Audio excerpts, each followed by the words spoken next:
Hello everyone. So today we are here for your science and tech current affairs. Okay. Now you are seeing this in video. Yes. Okay. So these are the 5 major topics that we cover today. These are India's first Earth observation satellite constellation that we are going to launch. We have just given a contract to some private companies that we will see. After that, Google antitrust cases are going on. Recently a case result from USA has come and the matter is sub judice in the Supreme Court in India. Okay, so there are different cases that we will see. Then biofortified potatoes. Okay, this was in the news last week also, this week also. So India is going to roll out certain kinds of biofortified potatoes. They will have certain qualities and all that we will see. Then NASA's lunar nuclear reactor. Okay, then they have made a nuclear reactor that will operate on the moon. Not that they have made it, they have plans to make it. They will deploy it by 2030, something like this. Okay, then last is satellite based internet. Those people who have done science and tech lecture also, we have dealt in detail about this. Otherwise also people who have not done this will understand this part in detail. That is how satellite internet works. Understood? Like Starlink and all, you must have heard. So this is what we will be covering today. Let's get started.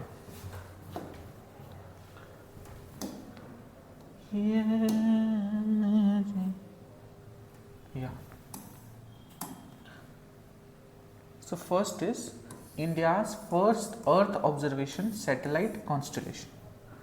Okay, this is the first topic. Okay. Now,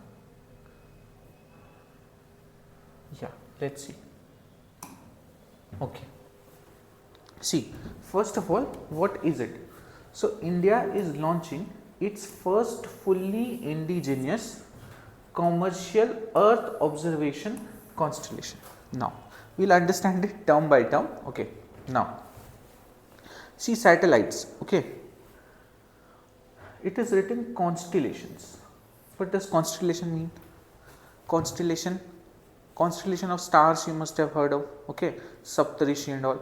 Constellation is nothing but a group of bodies up in the space or sky. So this is constellation. Now when I say constellation, that means I am not sending one satellite or two satellite or 4 satellites. I am sending many hundreds of satellites that I will try to send eventually. Okay, so I will first send like 9, 10 satellites, 12 satellites, and after that I will increase it to hundreds of satellites. That becomes your constellation. Understood? Now, so these satellites, where are we sending them? We are sending them to low Earth orbit. Why to low Earth orbit? Understand, this is Earth, correct?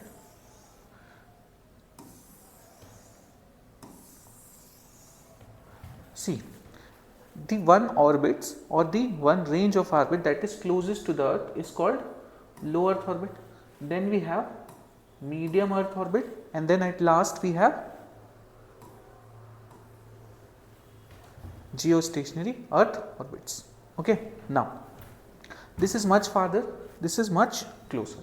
Now understand, what we are doing here is, if we have to do Earth observation is what we want to see the Earth surface or analyze the Earth surface from a place very close by in the space. Why close by only? Why close by? Because we want the resolution to be very clear. Understood? We want the resolution or the pictures or whatever analysis we are doing. For that, the pictures, videos, whatever we take should be very clear. That is why if I have to take a picture of you and I want the picture to be very clear, what I would do? I would take a close up of you, or I will tell you to stand at MK Ahmed circle and then I will take picture of you. That won't be very clear, even though it can capture a lot of people, all the shops also, everything I can capture in one go, but the resolution won't be good. So it won't be very clear.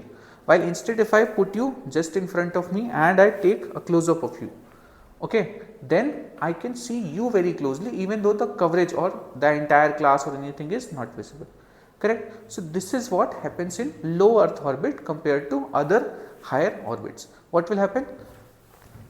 Your coverage will be much smaller, but your clarity, or a better word, resolution will be much better.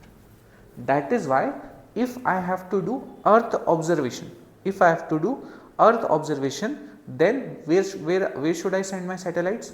I would send my satellites mostly to low earth orbits. This is very basic that we study in space technology. So if I have to analyze earth surface, that is earth observation satellites, they are sent to low earth orbits. Now this one is also being sent to low earth orbits. Now this will also be used in another topic that we will do. Now this much you got. So if I want a lot of coverage, that means like usually when I have to make communication satellites. Now what I would want in communication satellites usually, that I am able to cover a lot of region so that I can connect data from this region to another region very easily.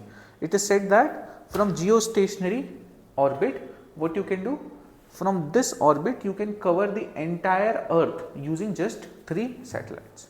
Just 3 satellites can cover it completely.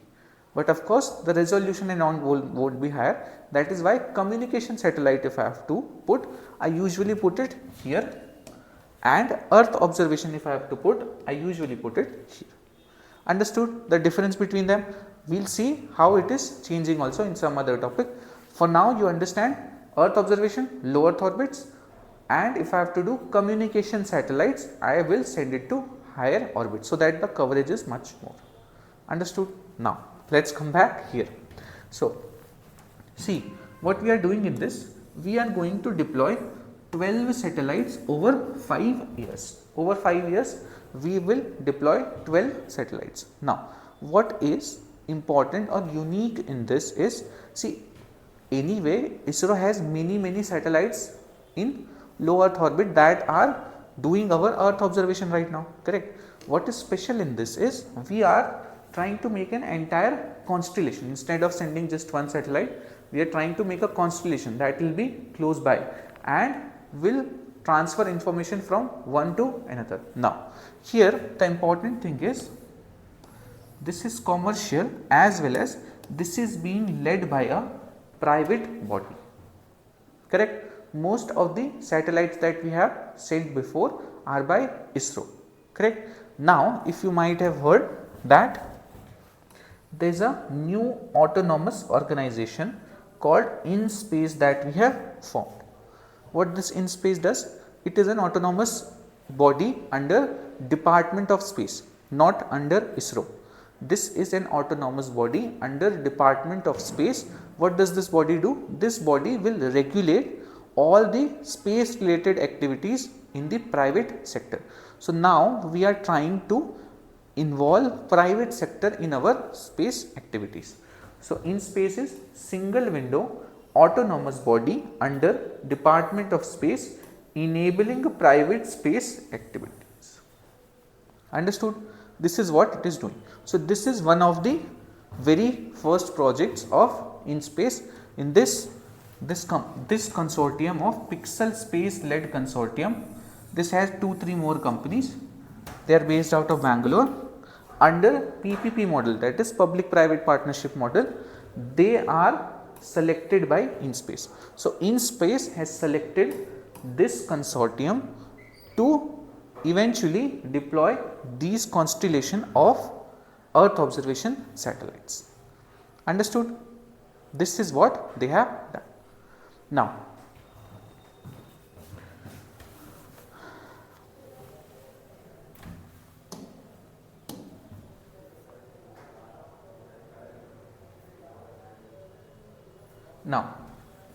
the second question is, what will it deliver? we are sending satellites, there has to be some use for it. So what are the deliverables of this mission, or whatever you want to call it, that this consortium is going to do? Now, there are two basic terms, ARD, analysis ready data, and VAS. VAS you must have heard of, value added services, correct? Value added services in mobile phone and all, you get messages, not those directly, but the thing is value added services, that is some services you have. Apart from that, if you want more value addition, there is value added services. Now, what are the domains in which it will provide these? For climate monitoring, disaster management, agri and infra analytics, and geospatial intelligence. Okay. Now, geospatial intelligence have become a very important part of modern warfare. Okay. It is a very important part now, that can, because if all the systems are being run by these networks, okay, or these systems, then if you have it indigenously developed and operated, then you are in a much safer place, correct? Like that, this is why India also developed Navik and all. Why? Because we wanted our own GPS like system.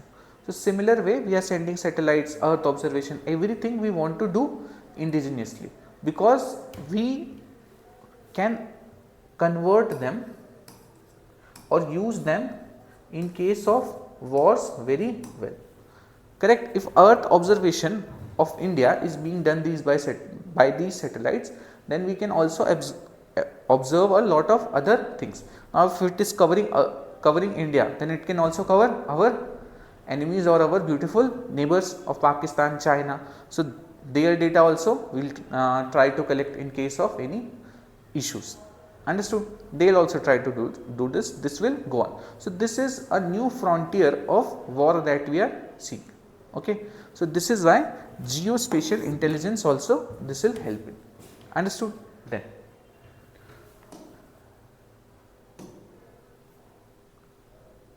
why it matters? See, frequent revisits, multiple sensor data, AI ML pipelines for analytics, open APIs for developers. All this it will try to provide. That is frequent revisits, because this is low Earth orbit, so it will rotate again and again around the Earth, and it will provide you a lots of data. AI and ML is also being integrated into it, artificial intelligence and machine learning for the data analysis and all. Okay. So first thing is this. Now, what benefits it will give you in real life terms? For example, faster decisions for disaster management. In case of disaster management, you will have all the data of nearby places of whatever is happening there, and then you can make quick and fast as well as correct decisions. Now, crop insurance, infra monitoring, boost space tech startups, all those things will happen. Understood? This is generic. Now,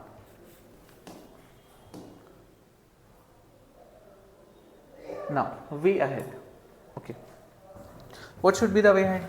Align Space 2023 with Geospatial 2022.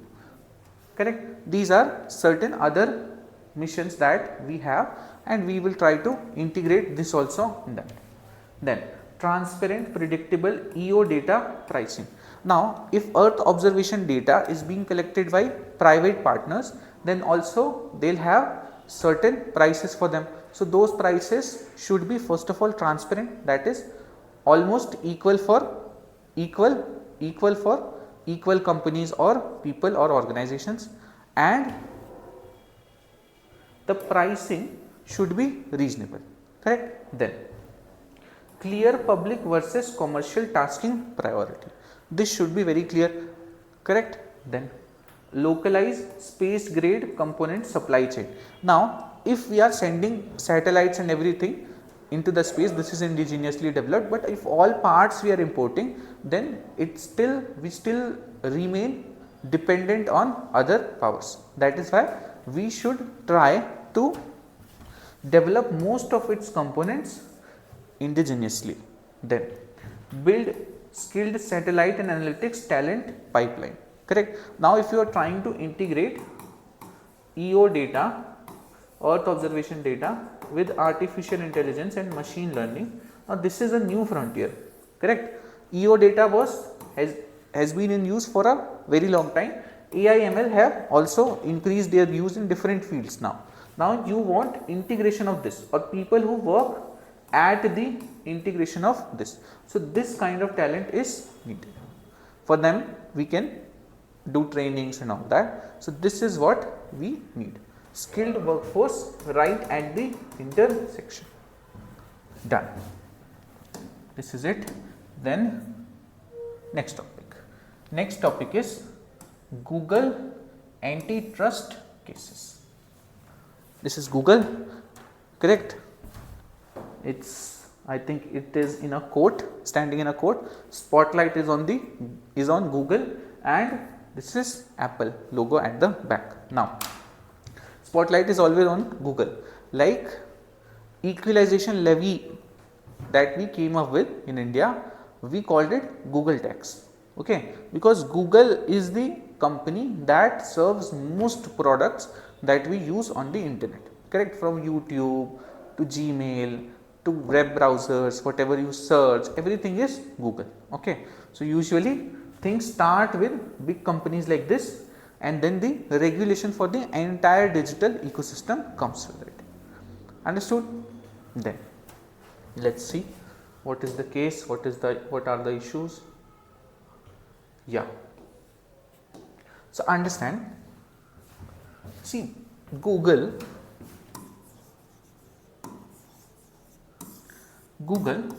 does some anti-competitive work. For example, when you buy a new phone, okay, it has YouTube installed in it. If you buy a new Android phone, it has YouTube and all those things already installed in it, correct? As well as Google Chrome, all these are already installed in your phone. Of course, those apps are also good, correct? Google Chrome works fine. Now you get a new phone, you start using them, so you are in a way integrated without you choosing to be integrated with Google, correct? Now if you try to enter or try to use any other login or anything, for that first thing that your Android phone needs is a Google or Gmail ID to log in. This is one of the very important reasons. Like if you remember, when you were in school, you might have seen that many people have different Gmail accounts, correct? Okay, coolpunk@hotmail.com, okay, then whatever @outlook.com, @rediffmail.com, correct? There were many like this, @yahoo.com, correct, and @gmail.com. But over time you must have seen that everyone almost have shifted to @gmail.com. Why is that? Because now everyone uses smartphone, and smartphones, unless you try to tamper with it from the get go, what they'll require? They'll require a Gmail account for you to enter it and use the Android systems. So eventually almost everybody has a Gmail account. Once they have a Gmail account, what happens? They continue to use that Gmail account for all other purposes, and other email services get eliminated. Now is Google stopping very directly that it is not allowing their apps on the Play Store or anything like that, or it is not running their ads? Not very directly, but it is indulging in some kind of anti-competitive behavior, and this is the major issue. Understood? What are other things that you might have seen? If you search for a video, okay, let's say you search some viral reel that you are seeing everywhere, okay, like that Tamil song Ni Sinnamda, something, on MS Dhoni, they picturize it usually. Yeah, so let's say you search that, okay,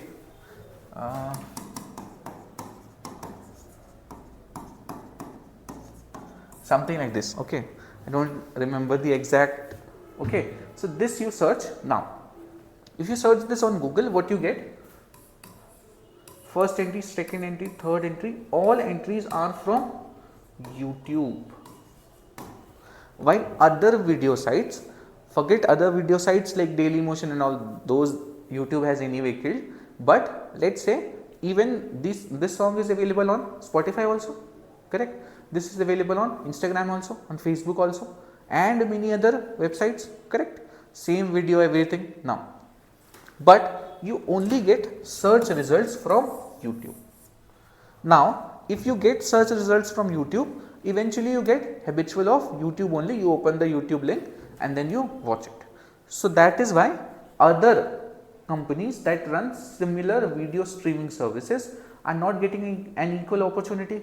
Otherwise, it should come other people's or other video streaming sites should also appear, but they don't usually appear.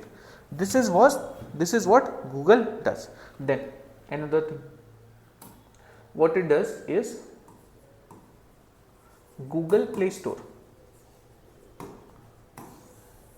So Google Play Store has certain rules. Now, like if you are using Google Play Store for certain kinds of payments and all, or paid subscription, then you cannot do it by any other means. Like it cannot, this particular app or software cannot have any other medium where it can directly interact with the user, correct? And the user can buy it from there. Why this is not being allowed? Because Google gets commission of 10 to 15% per purchase, correct? 10 to 15% it gets per purchase, and because of this it only allows people to download apps from the Play Store, and that app is not allowed to sell anywhere else using some other media. Understood? Now, so 10 to 15% it takes commission. So these are the major issues. One more issue I will tell you and then we will get to the topic. Now, if you have used Apple, you will see Apple system also has Google, correct? Also has, for example, the default engine in Apple is Google again. Now, this is not necessary that it had to be Google.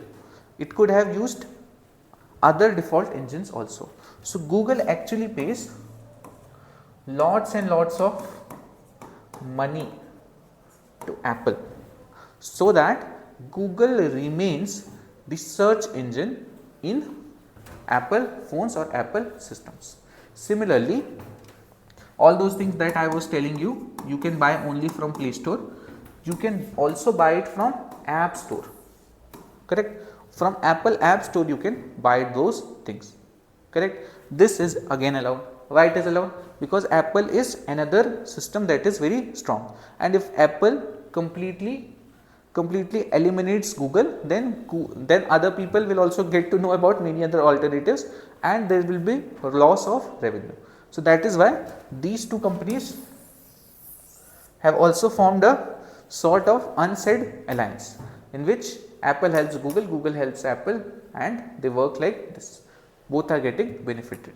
Understood? So there is no other alternative or practical alternative that you have. Like for example, when you try to enter any website, let's say this legacyIAS.com only. Now it asks for your login, correct? To download some current affairs lecture or some current affairs PDF or anything, it asks for your sign in. Now one way of signing in is your whatever Gmail account, then you have to put the password, then you have to verify it, all that, or otherwise always you will see most of the time it will be written like sign in with Google or sign in with Gmail. Then you click it and already that Gmail account is open on your browser and it just goes scroll and it opens directly and you like it, correct? You don't need to do anything, just made a click and it buffers and eventually opens. Your account is also made, everything is done. Okay, now for making that account, Google shared some of your information with the given website. The website took it, made your account, everything they did within a few seconds, correct? Now here also there are no other options that are equally fast as this Gmail. So these are some anti-competitive practices that Google involves in. Now, once you understand the issues with Google, let's get to see what are the cases that are there on it. So, these are called antitrust cases. Now, what is the status in United States of America, where it comes from? On August 5th, 2024, court held Google unlawfully maintained monopolies in general search and search text ads. So, ads as well as search.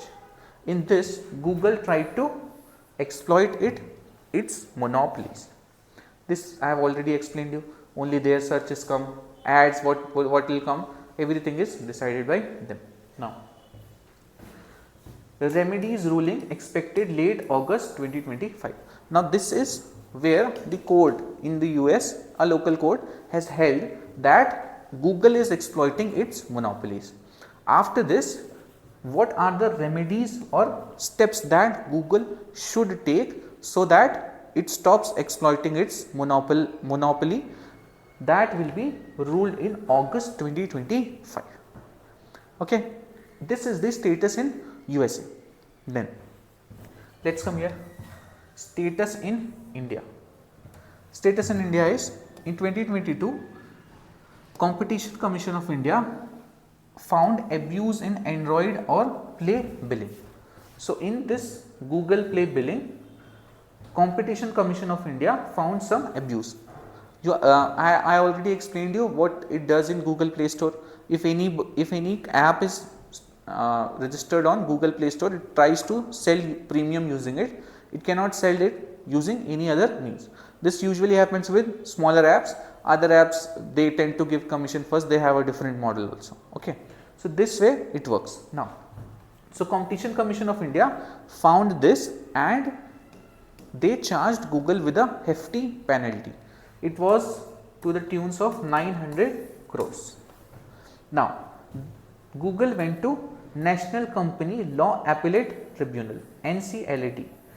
NCLAT partly upheld this, that yes, Google is using its monopoly to exploit the market, but what it does, it reduced the penalties and it became somewhere to the tune of 300-400 crores.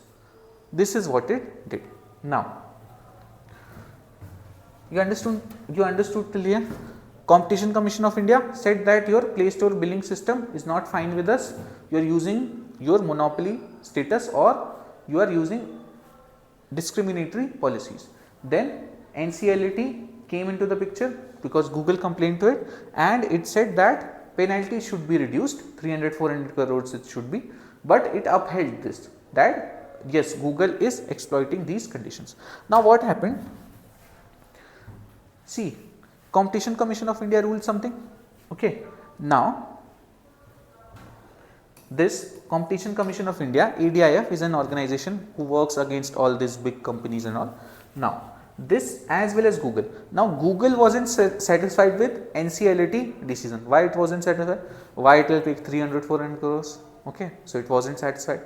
Competition Commission of India, because its judgment was being questioned that the penalty was too hefty, it was not proportional, all that, and the other party, ADIF, all these were not happy because they said the penalty should be 900 crores only. So, all these parties were unhappy. This Madhyama marg that NCLAT tried to take like Buddhism didn't work. Okay, Madhyama marg didn't work, and that is why the case went to the Supreme Court.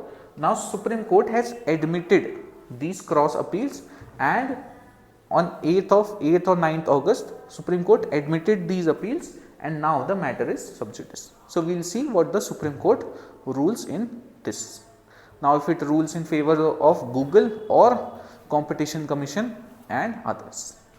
Understood? This is what has happened till now. Then, yeah, what are the issues? See, I have already explained you all the issues, defaults and pre-installs, correct? Then, this pay to be default deals tilt distribution. Now, because Google pays heavily to Apple, what it does, Apple also allows their pre-installed apps and all. Then, tying or bundling Android with GMS, Google services, correct? if I want to use Android, the most updates that are provided in Android are by Google. So what it does, it ties up Google with the Android system. So when you install many Android systems and all, eventually you have to use Google or Google services. So Google Play billing as a must use, all these things. Then self preferencing, this also I explained you that all the video streaming platforms, only YouTube gets all those search pop-ups. Okay, this also we have done. Data and ad tech. Now unequal interoperability and data access, control across buy side, sell side auction. So it is said that Google has a lot of data about all the companies. Okay, how many people clicked and this and that and everything it has. Now it does not provide the full data to the companies. Okay, it manipulates the data in such a way that the company keeps buying place for their ads and Google keeps getting more money. This is alleged. Okay, I don't claim it, but this is what it is said. Like for example, let's say a company, there is a company, okay, let's call it Fun Academy. So now Fun Academy is putting their ads at some educational, in front of some educational video. Now Google through its analysis would get to know that Fun Academy is also running ads in 80 different places. So Google through its all those mediums will get to know that Fun Academy is not getting anything by putting their ads on that particular place. Otherwise the results are moderate or results are good, correct. So now Google, because if it says that you are not getting anything from putting ads here, then what Fun Academy will do? Fun Academy will stop putting ads there. So this data manipulation Google does. It is alleged that it does not provide the complete data to the people who are providing ads or who are trying to give ads using Google services. Then, so these are the issue I had already explained you. Then, what remedies are likely? It means remedies, as we read in the first slide, that now the US court will suggest certain remedies. So what are those remedies that are likely to be suggested? Now first is limit default deals, add choice screens. So instead of this is default search engine, this is default app, this is default, instead of that, different phones and systems should have choice screens. You should have many choices and you choose one, correct. Then no self preferencing in results or ranking, that Google does very blatantly. Everything you search comes out in Google search. For example, one thing that Google did a few years ago is, earlier if you used to search, let's say India versus Australia score, okay, then there were many companies that flourished. Okay, so what these companies did, they started collating the scores of India, Australia or any cricket match or football match or anything, and what these companies will do, you will go to their website, correct, like crickscore.com. So you will go to their website and you will see the score and who has scored how much runs and how many balls, all those things you will see. On the side it will run ads,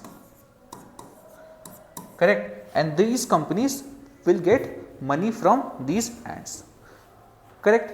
Now this was the modus operandi of these companies. Now what Google did, Google said that now if you search India versus Australia score, you get a first Google result only, that gives you the score and everything. It does not come as a link, it comes as a result, correct, and you can see the score directly from Google itself. Now one thing more, if you might have seen, if you search any word, earlier it used to go to some dictionary. Now what Google does is, if you search the word, it will display you the word meaning, it will write in small letters dictionary.com. So it may have a deal with dictionary.com and that is written here, but now it is providing the result directly, correct. So this is also a kind of self preferencing, that it is providing only YouTube, it is providing results itself, correct. Now tying or bundling restrictions, Correct, this you understand. Then data portability and interoperability mandates. Then ad tech separation firewalls under review. So this whatever technology and everything that they use for their ads, that should be under review, that should get reviewed. Then independent monitoring and periodic audits should be there. Understood? Independent audits should be conducted, that if they are working fine or not. Then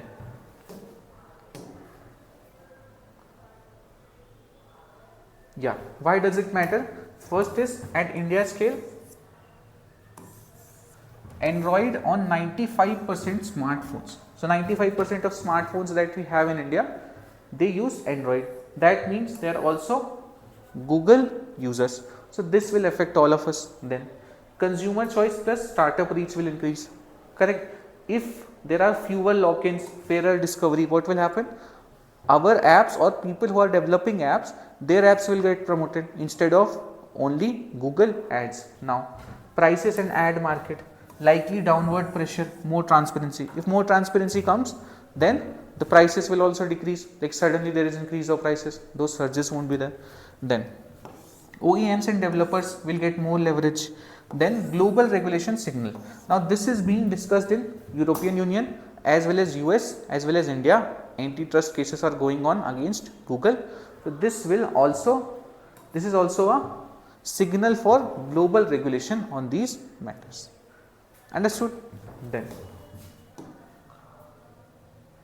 Then we have next, which is biofortified potatoes.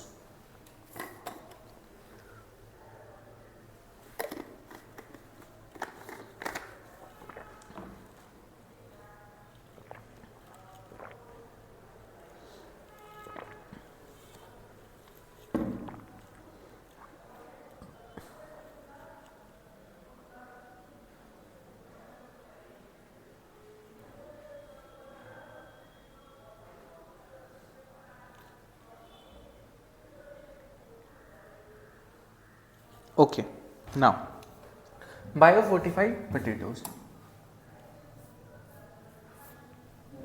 Okay, so this is a potato, this is a peeled potato or cut potato. Okay, whatever. Now this is a woman is pregnant. Now the thing here is biofortified potatoes are what? They are of course more nutritional than conventional potatoes. They provide you iron. They provide you much more iron than usually available in potatoes. Hardly any iron is present in potatoes. They are introducing iron. Then yeah, it is good for pregnant women and all that, because of course iron deficiency is a major issue during pregnancy also. Then biofortified potatoes. First question is, why is biofortified potato in news? Why is it in news? Now understand. See, biofortification raises micronutrients during crop growth, not at processing, breeding or biotech. See, understand. Biofortification is what? See, some changes, selective breeding, you understand? Selective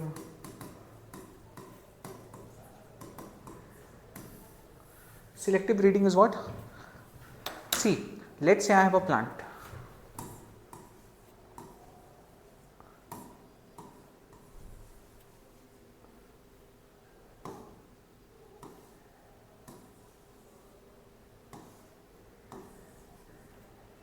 Okay, these are plants of male and female plants of same variety. Now, so now if let's say this is a strong male and let's say this one is a strong female part. Now what we will try to do, somehow we will want them to germinate. Correct? We want them to interact and produce offsprings. This will do what? It will produce very strong and resilient offsprings or next crops. So this is what we try to do. Now this can be done through selective breeding. This can also be done using biotechnology. some genes and all will change in a plant, correct? We have seen this in other current affairs lectures also. Some genes will change, will make it more disease resistant, like this. So all these are examples of biofortification. That is, at the growing stage only, we are altering crops in such a way that they become much more nutrient rich. That's it. That's the whole point of it. Then, why use CIP with ICAR, CPRI? They are doing what? They are adapting iron rich potato lines for India. Okay. So, this is International Potato International Corporation, like this, its full form is. So, this is an institution for potatoes. This is combining with ICAR, and they are trying to increase the iron content of these potatoes, and they will be introduced in India. This will help us curb iron deficiency, or in other words, it will help us curb anemia. Okay. Then, new hub. Okay. So, CIP South Asia Regional Center is opened in Agra to support R&D, trials, seed systems and all this. Okay. Then, in one line, what they are doing? Seed level nutrition to tackle iron deficiency, anemia via a common staple. This is what we usually do in biofortification as well as food fortification. We try to take a staple diet, correct? Whatever we eat normally. See, superfoods are available. Okay, this black color apple, if you eat, you will get this, that. Those are superfoods. That's fine. The thing is, we want, because it is very difficult to change eating patterns of people, correct? So, what we want is, whatever staple diet people are taking, we try to change its composition to make it more nutrient rich, so that person does not need to change any habit and still gets more nutrients. This is the whole point of biofortification or food fortification or anything like this. That staple diet only, we are not changing the diet. What we are instead changing is the nutrient density of those food or diet.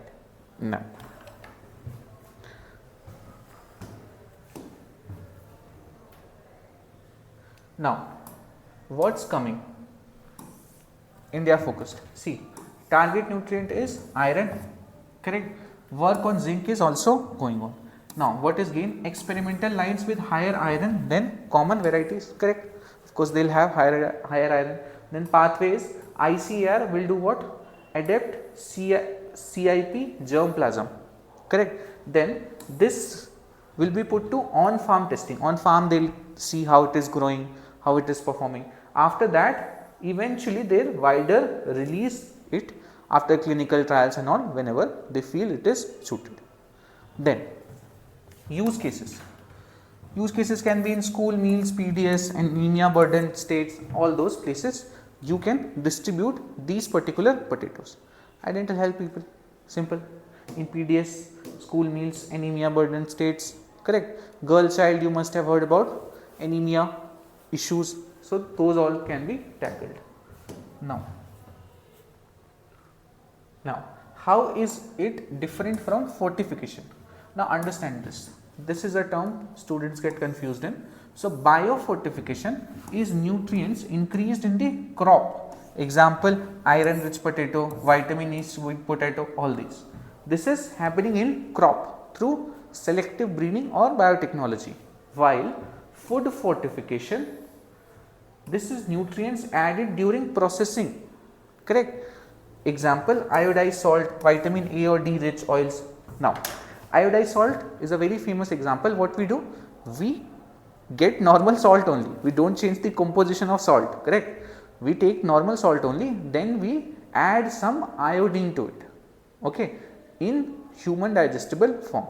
Then that becomes iodized namak or iodine yukt namak, correct? That is iodine rich salt. So, this is what India has done from 1960s itself, because we were facing iodine deficiency issues.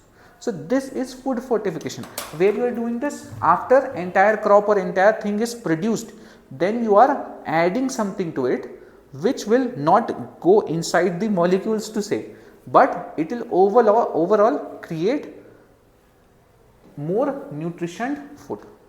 Instead, biofortification happens at the growing stage only. Understood? So, the crop that grows, the potato, that beautiful potato that comes out of it, though it looks similar, it has more vitamin A. This is biofortification, and this, the other thing, is food fortification.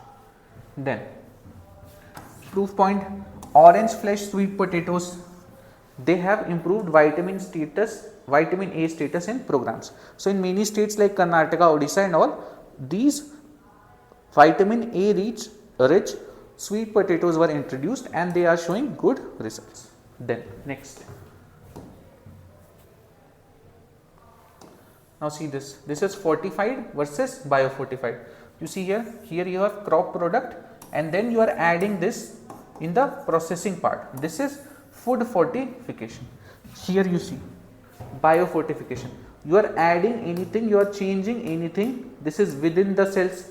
If you are doing genetic engineering, biotech and all, so you are changing it within the cells or within the growing period only. So, this is biofortification and this is fortification. That is it. Then next. Now, next is benefits and considerations. So, benefits are what? Diet based anemia reduction, correct. Low behavior change, correct, as I explained you, potato anyway, we eat a lot of potato, okay, that is why people start looking like potato, like I have started looking, okay. Then fits public procurement, correct, this is already being procured and all, okay. Then considerations, what are the considerations that we should take? First is varietal adaptation and taste. Now, which varieties we are changing it, because potato also has many different varieties. Now, we cannot do it for all varieties. So, some different varieties we will use, where we will distribute them, all those things. Some taste change will be there because of different varieties or because of components that are being added. So, all those things we have to consider. Then seed systems, correct, that we need to make such biofortification that it may be passed through generations, or it will work only for that particular plant, that we will have to see. And farmer incentives, okay. Of course, these biofortified crops will require much more higher quality seeds and all that had to be provided. Now, farmers won't usually buy it, correct, unless they are giving some incentives. Then labeling and awareness for uptake, okay. Now, for a person like me who eats lot of potatoes, now if it is vitamin A rich, then I have certain RDA, correct, that is daily requirement of vitamin A. Now, if I do not know which potato I am consuming, now I am getting my vitamin A from eating apples and all also, and then I am eating this potato also. So, I will have a lot of vitamin A or vitamin A excess. So, there should be proper awareness that you are getting this much vitamin A from this potato or whatever you are getting. In this case, you are getting iron. So, this much iron you are getting from this potatoes. So, this should be clear. Then next is NASA's lunar nuclear reactor. As you can see, this is space, this is moon, this is moon. Why this is moon? Because you can look, there is Earth, so this must be moon, okay, because the picture is taken from their website. So, this is nuclear power plant that they want to set up on the moon, okay. Now, why they would want to do something like this? Can you guess? Okay, you can't speak. So, see, what is NASA's lunar nuclear reactor? Now, first thing is, this is a small fission surface power plant for the moon. This is a small fission surface power plant for the moon. It will supply continuous power through lunar day and night, correct, because right now understand, right now most satellites or whatever work we do in space, most of it is through solar power. That is why all those satellites have those flaps that you see on satellites. Those are what? Those are nothing but solar panels. Okay, this looks like a satellite, correct? Yeah, this is a satellite. Yeah, it's good only. Now these are solar panels. From here it is collecting solar radiations and getting energy from that to fly or do whatever it wants to. Understood? So most of the work is done using solar power right now. Now what is the issue? During the night time or when the sun is not directly visible from the moon, then what happens? You are not getting enough sunlight, so your operations get halted or disturbed. Of course you have other ways, but it gets halted. Now this nuclear, if we set up on moon, it will provide continuous power day and night. Now the target was early 2030s. Okay, demo will start with 40 kilowatts. Eventually they want to make a 100 kilowatt power nuclear station there. 100 kilowatt is not much. A simple like dam and all or windmill will generate 2 to 3 megawatts. So around 20 times more than this. Okay, so it's not much. It is small only because anyway you are able to run satellites through solar power. This is enough for many satellites and many missions and all. We are starting with this. So this is 100 kilowatt now. This will be on build and deploy model. So Earth, everything will built on Earth. All these modules, it will land and robotically deployed there. Okay, it will land, robots will deploy it there, that nuclear power plant, and then it will start operating. Then China and Russia also have certain plans to do something similar by 2035. Understood? Now let's see in detail why is it needed. क्यों चाहिए? अच्छा तो है सब. Why do we need this? Okay. First is dark stretches up to 14 days. Lunar night makes solar power unreliable. Correct? Some days we have stretches of 14 days where there is no sunlight. So that becomes very difficult to have our operations done during those days. This nuclear power will have help. Then second, enables continuous power for habitats, rovers, in situ resource utilization. All these things it will do. Then work inside shadowed polar craters. Now you might have heard about the other side of moon is dark, correct? The other side of moon does not receive sun. Now what will happen? If one side is receiving sun, the other side is dark, correct? Now that dark side, whatever if we want to see or observe, so that becomes very difficult. With nuclear power you will have power there also, so you can do it much easier. Then stable operations despite dust, eclipses and low sun angles. Now sometimes there may be something up in the space because of which there is a lot of release of dust particles. Let's say two asteroids collide, okay, because of that there is lot of dust and your satellite stops getting any solar radiation. So all those things are also taken care of. Then supports round the clock science, communications and life support, because it does not matter day or night, nuclear power all throughout. So these are the advantages or why it is needed. Then what is the legal framework? So this first is this 1967 Outer Space Treaty. Okay, we will deal with all these treaties in detail when we do science and tech. Right now you understand just related to this nuclear power, it allows for peaceful use. This is an international treaty which allows for peaceful use. States bear responsibility if anything happens there or anything like that. States have to take responsibility. No weapons of mass destruction. This is weapons of mass destruction. No weapons of mass destruction in space. Avoid harmful interference with others. All this comes from Outer Space Treaty.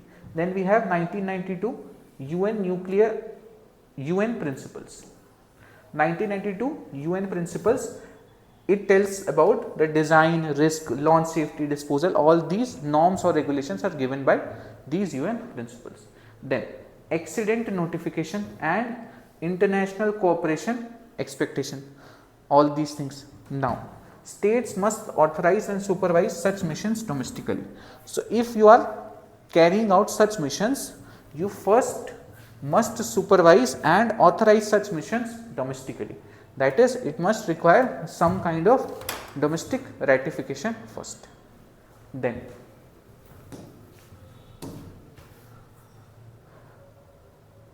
what is India's position? This is not related to this topic alone, but it is important that you know that India is a party to Outer Space Treaty 1967, which said that peaceful use of nuclear power in space can be done. Then India is not a party to Moon Treaty. Okay, all these details we will see in Science and Tech. Then India has signed the Artemis Accords 2023, which promotes transparency and safe lunar operations. This we have signed. In general way, it just provides some safety and all those regulations that we should follow. Now many countries have not signed Artemis Accords. This was started by US itself. Then domestic authorization and supervision required for such missions, correct? This India have also said. Then this you can read, Outer Space Treaty versus Moon Treaty versus Artemis. If you are attending classes, then it's fine, we will try to cover it in the classes only. Then next is the last topic that we will be doing is satellite based internet. Okay, now you must have heard about Starlink. This is by SpaceX. So this Starlink, what they have done, they have installed 7,855 satellites right now above Earth, and through these satellites it is providing internet on different places on Earth. Like you might have heard in news that Starlink is also coming to India. It has already come to Bangladesh. Now it will come to India also. Now this is how it will usually work. So satellite hovering around you, just above you on the Earth's surface, it can send signals and it can receive signals. How it does it, we will see that. Okay. So this is satellite based internet. Now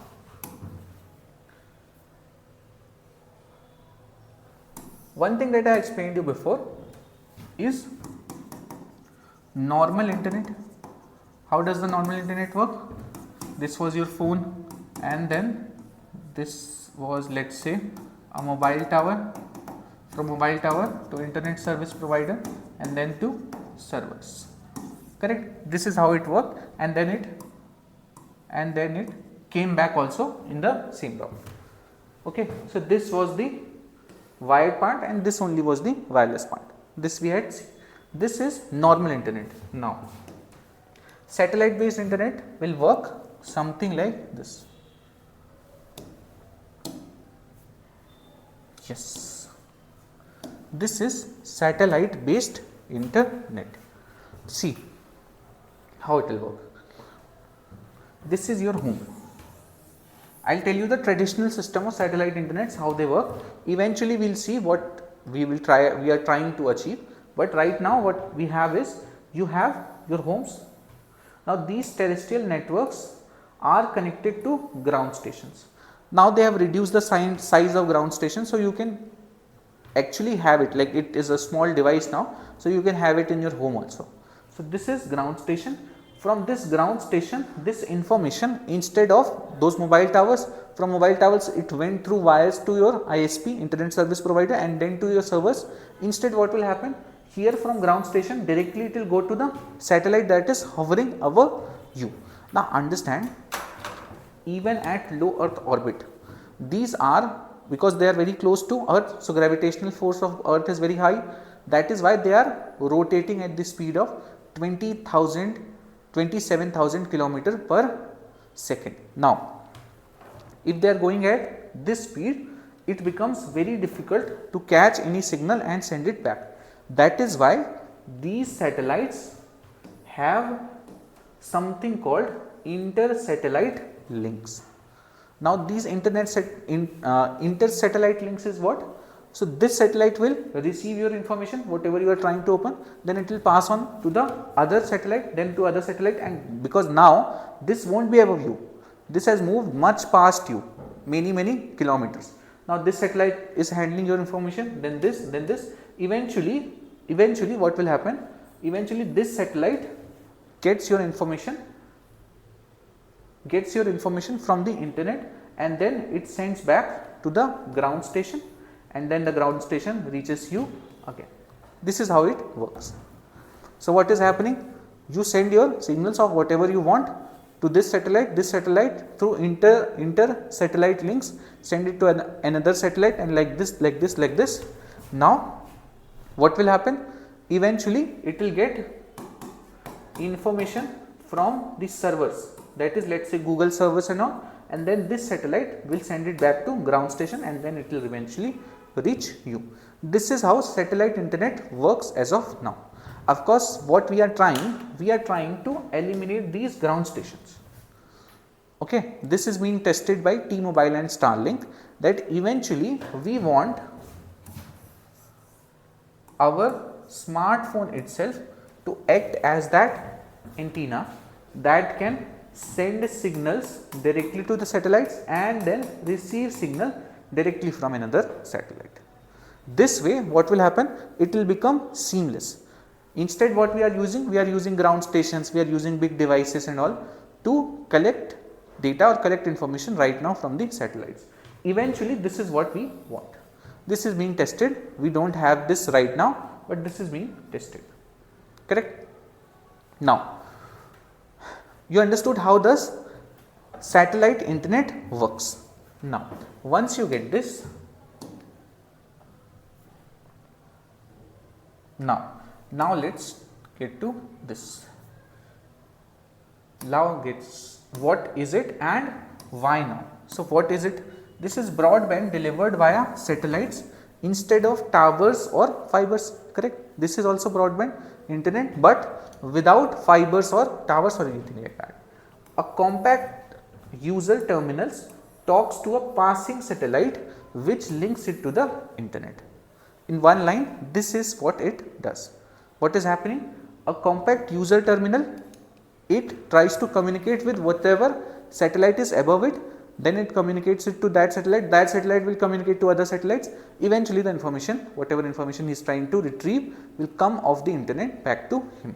Then, why now? This is not some new concept, okay? This is very first principle, like, correct? Like, इतना तार बिछाने की जगह सीधा satellite भेज दो ना. This is the whole thing, correct? कि इतना तार क्यों बिछा रहे हो? ये तो उस समय भी, like at that time also people thought that we, instead of laying all these wires, what we can do, directly communicate with the satellite. The satellite can communicate with the server, that's it. But why it becomes important now? First of all, the technology has developed a lot. Now we are able to provide that internet speed which that you regularly use on your phones or laptops, which are okay for regular usage. That we are able to provide now.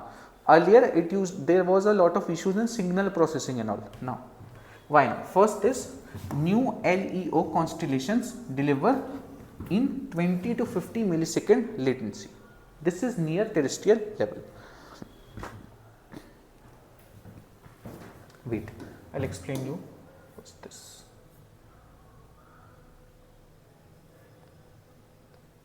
Yes, orbits and latency. This you understand.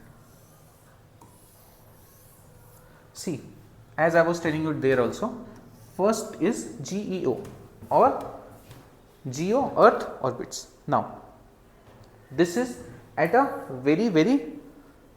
this is almost at 36,000 kilometers. Now, this is Earth, this is Geo Earth orbits. Now, from here, if you have satellites, it will have very high coverage. As I explained you, why it will have very high coverage? Understand it like this. Okay, see, like if I have me, okay, I have me, yeah. So if I take a torch, okay, and I keep that torch very close to my face like this. Now, how much area will light coming out of that torch will cover my face?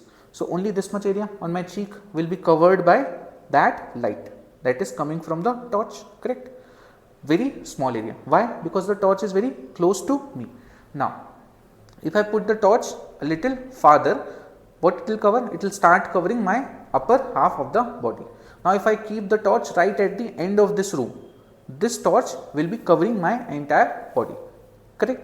Now, the coverage is definitely increasing when you increasing the distance between me and that torch, but the intensity of light, if I was putting torch like this just right above my cheek, I was getting a lot of intensity.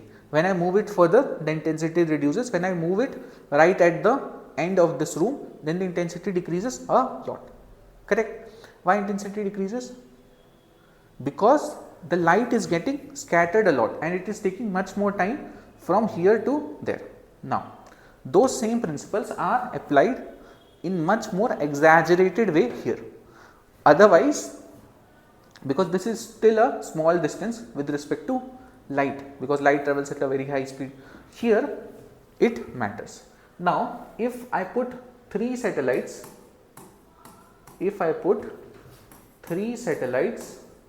in geostationary orbit or geo-earth orbits, I can cover the entire earth. Why? Because it is very farther, just like that torch kept very far, it will cover the entire earth.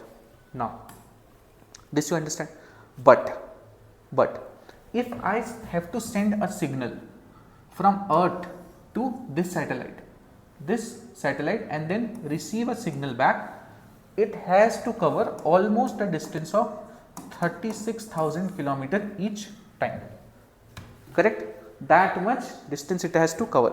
Even at the speed of light, it will take a few milliseconds, correct? It will take a lot many milliseconds from earth to reach that geostationary satellite and then receive the signal back.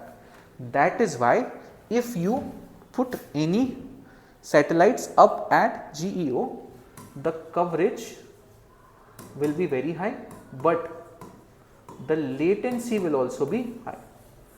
Why the latency will be high? Latency means delay, correct? Like if you open something on the internet, it takes some time, okay? Or if it is opening on your system, and now if you try to stream it to your TV, then also you can see certain kind of latency, that is delay that you see.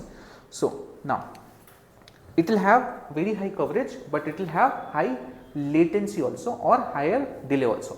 That means your internet will be slow. It will be very slow. This is tortoise. Okay, so this will be very slow. Now you will be able to identify. So this will be very slow, correct? Why? It will take a lot of time to travel there and then get the signal back. That is, it will take 600 to 700 milliseconds. Though it will have huge coverage, it will have huge delay also.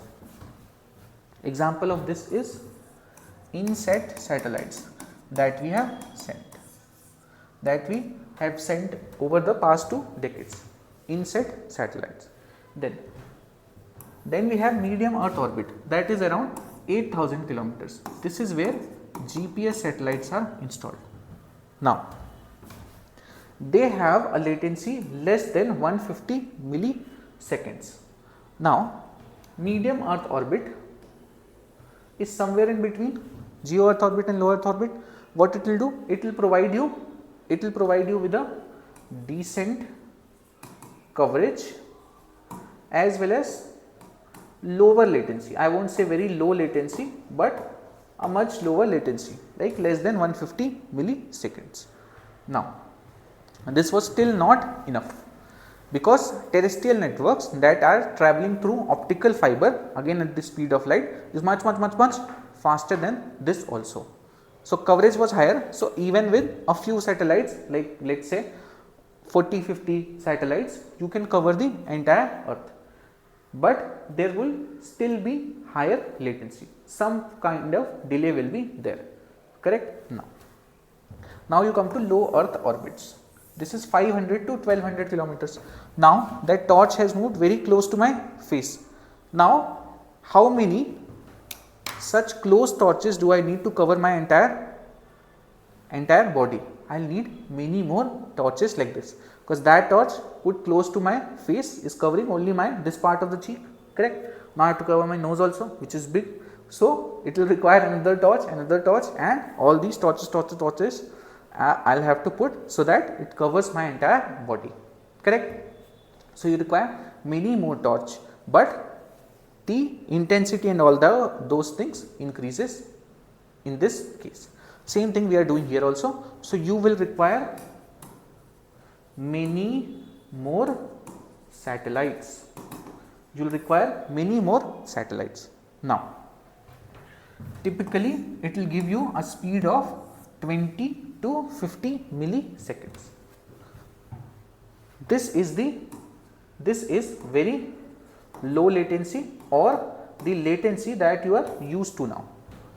This is best for interactive apps, like if I have to play games and all. For that I need very high level of transfer of data very fast, correct. So that for that LEO, for example video conferencing if you are doing, correct, video calls and all, for that you need this kind of data transfer speeds or very low latency.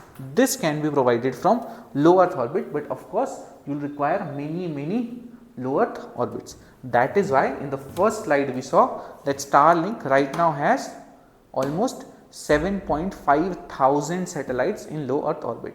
It plans to deploy around 1 lakh satellites in lower Earth orbits, okay, and then it will be able to provide internet much faster, and of course the coverage will be low, but if you have deployed these many satellites, then coverage does not matter. What matters is how fast can you transfer the data, and that it can do at good speed on low Earth orbits. Now,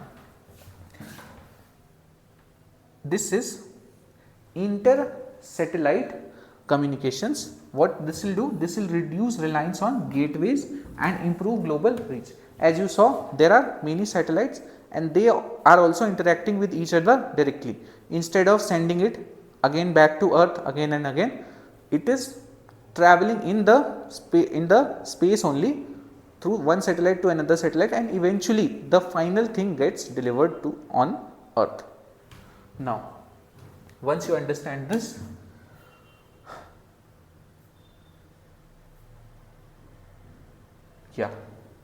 this we were doing.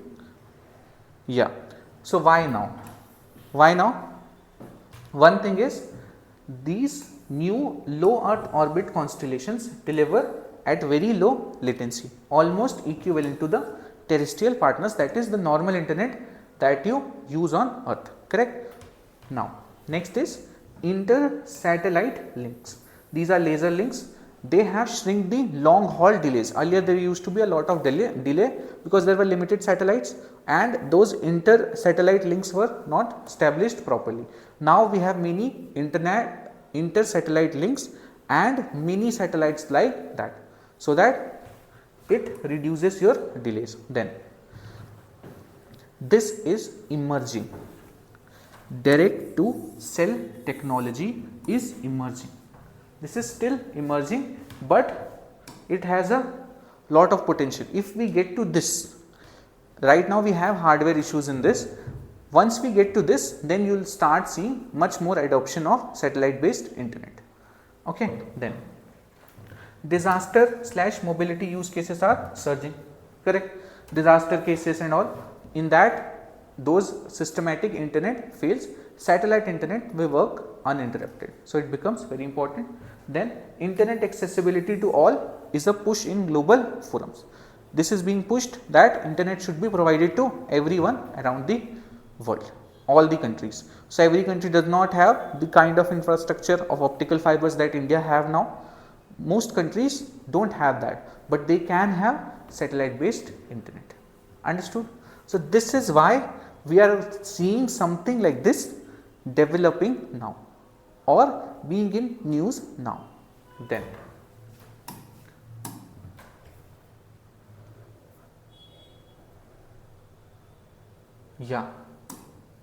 why is satellite based internet important? See, first thing, it reaches where fiber towers are uneconomical. at a far flung village in Odisha.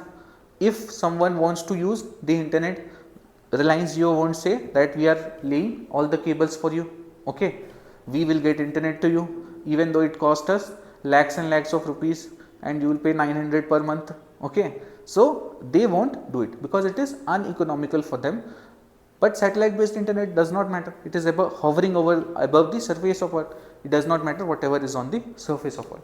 So it can reach all these areas. Then this will cover remote difficult terrains, mountains, deserts, islands. Then disaster resilience. For example, Texas 2017. This you can use in your mains.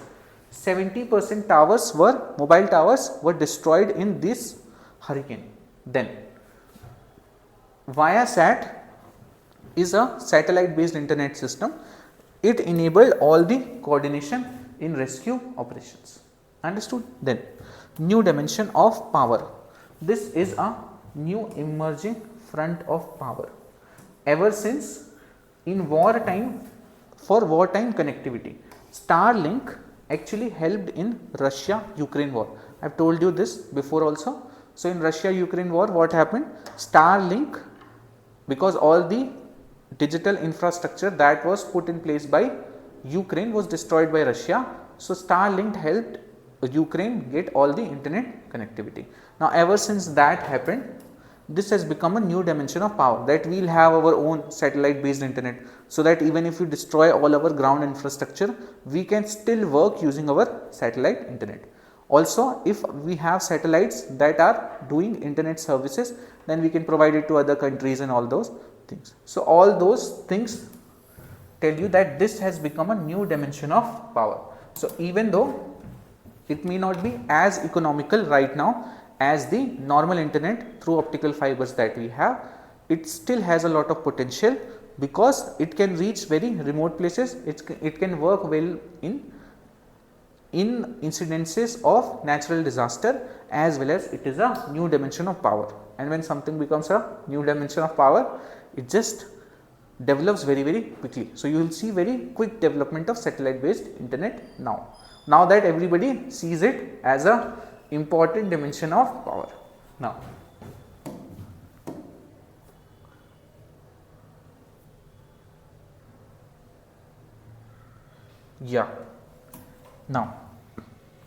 India has given licenses to some of these companies. So Geo Satellite, OneWeb India and Starlink all have got licenses in India to run satellite based internet. Of course, we have also given them some regulations or norms that they have to follow.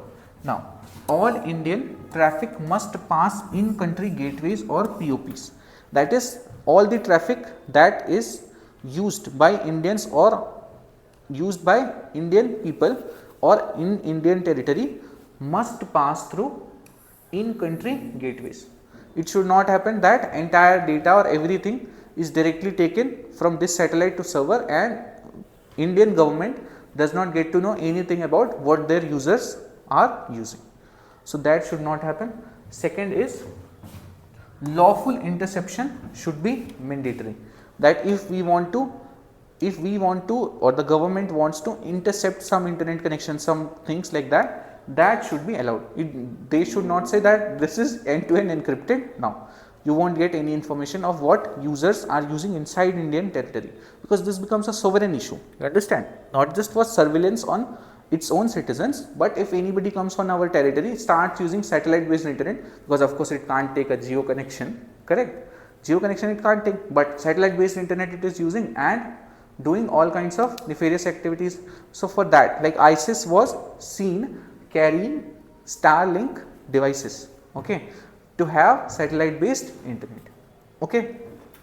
So now this also becomes important, that lawful interception should be allowed. Then trials and compliance, OneWeb sought more time to meet security norms that we have set them to follow. Last is direct to cell rollouts begin abroad. Now direct to cell is being developed and being rolled out abroad, not to the public right now, but it is being tested around mostly in USA right now. These two companies, as I told you, T-Mobiles and Starlink, they are joining their hands to produce eventually direct to cell satellite based internet. Once this happens, this technology will leap forward. Okay, then I think that's it. Yeah, this is from your booklet. These topics are, you know what do they mean. This you can do after this. I think that's it. Yes. This is thank you. Okay, I had to make this slide separately, so I have to show. So this is the last slide, and that's it for this lecture. Thank you.